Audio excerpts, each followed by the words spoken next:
Hi cricket updates కోసం మన ఛానల్ను సబ్స్క్రైబ్ చేసుకోండి. అలాగే వీడియోస్ చూస్తున్న వాళ్ళు లైక్ చేయండి. విషయానికి వస్తే టీమిండియా మాజీ ఫాస్ట్ బౌలర్ భువనేశ్వర్ కుమార్ అందరికీ గుర్తే ఉంటుంది. అతని పర్సనాలిటీ చూస్తే సింపుల్గా ఉంటాడు. 30 ఏళ్ళు పైబడినప్పటికీ చూడడానికి 20 ఏళ్ళ యంగ్ కుర్రాడిలా ఉంటాడు.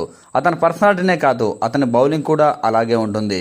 నిజానికి ఫాస్ట్ బౌలర్లు అంటే భారీగా ఉంటారు, మంచి పర్సనాలిటీ ఉంటారు, బంతి బౌన్స్ వేయడానికి ఈజీగా ఉంటుంది అని చాలాసార్లు మనం కామెంటరీ కూడా చెబుతూ ఉంటాం. హైట్ పర్సన్లు బంతిని ఎక్కువగా బౌన్స్ చేస్తారు కాబట్టి వాళ్లకు పిచ్చింగ్ కాస్త హెల్ప్ అయితే వాళ్ళు మరింత రెచ్చిపోతారు. కానీ భువనేశ్వర్ కుమార్ అలా కాదు. చూడటానికి సింపుల్ పర్సనాలిటీ, కానీ బౌలింగ్లో మాత్రం భయంకరంగా బంతిని స్వింగ్ చేయగలడు.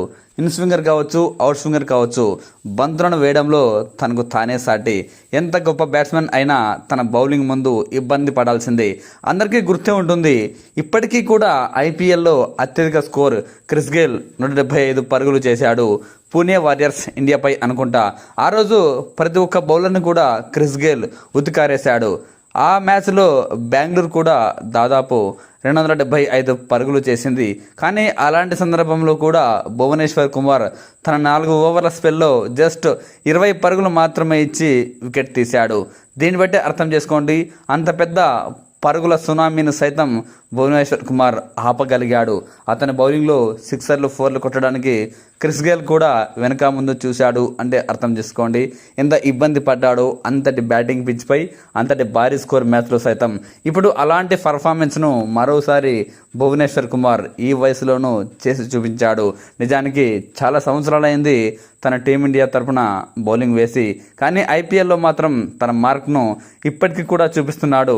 లాస్ట్ టైం గతంలో 2016 అనుకుంటా ఐపీఎల్ ఛాంపియన్గా ఎస్ఆర్హెచ్ ఆవిర్భవించింది. ఆ సీజన్లోనూ భువనేశ్వర్ కుమార్ అద్భుత బౌలింగ్తో ఆకట్టుకున్నాడు. ఆ సీజన్లో ఎస్ఆర్హెచ్ టైటిల్ గెలిచింది అంటే అప్పట్లో మెయిన్ ప్లేయర్లు Bhuvneshwar Kumar and Rashid Khan, David Warner, ఈ ముగ్గురు వల్లే మ్యాక్సిమం ఎస్ఆర్హెచ్ టైటిల్ గెలిచింది. అందులోనూ భువనేశ్వర్ కుమార్ పాత్ర మరీ కీలకం.